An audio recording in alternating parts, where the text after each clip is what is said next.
मुळात शिर्डीमध्ये ग्रामस्थांनी ज्या पद्धतीने वाढते गुन्हेगारीचा प्रश्न उपस्थित केला त्यावर प्रशासनाने कारवाई सुरू केलेली होती। आठवड्याभरात चांगल्या पद्धतीने कारवाई झाली।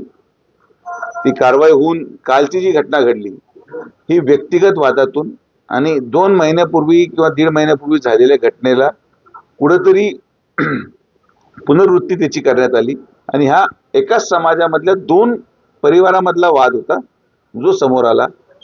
ही घटना अगोदरच्या घटनेसारखी नव्हती, पण तरी सुद्धा आपण केलेल्या कारवायांवर अधिक अजून प्रबळ कारवाई करण्याच्या दृष्टिकोनातून माननीय एसपी साहेबांनी एक 8 लोकांचं स्पेशल पथक शिर्डीसाठी तयार केलं। त्याची ऑर्डर ॲडिशनल एसपीच्या माध्यमातून आता निघाली असेल संध्याकाळी।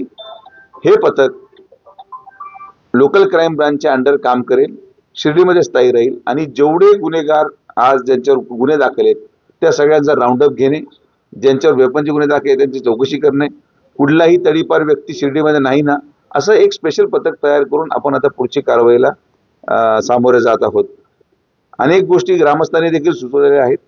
11:30 किंवा 11 नंतर पूर्णपणे आस्थापना बंदीची घोषणा आपण आता करतो आहोत।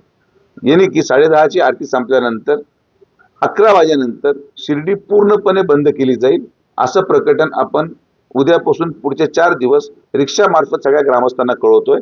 काही शिर्डीमध्ये एरियाज आयडेंटिफाय केले ज्यामध्ये 11:30 नंतर रस्त्यावर कोणीही व्यक्ती त्या ठिकाणी चालताना दिसला तर त्याला त्या ठिकाणी विचारणा करून अटक केली जाईल।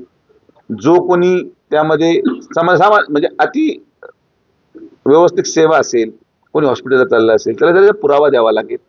हे करणं काळाची गरज आहे की कोणीही व्यक्ती जो कारण नसताना रस्त्यावर फिरतो, जरी तो ग्रामस्थ असला पण कारण नसताना रस्त्यावर फिरतो, त्यांच्यावर देखील आता आळा घालण्याचा निर्णय झाला।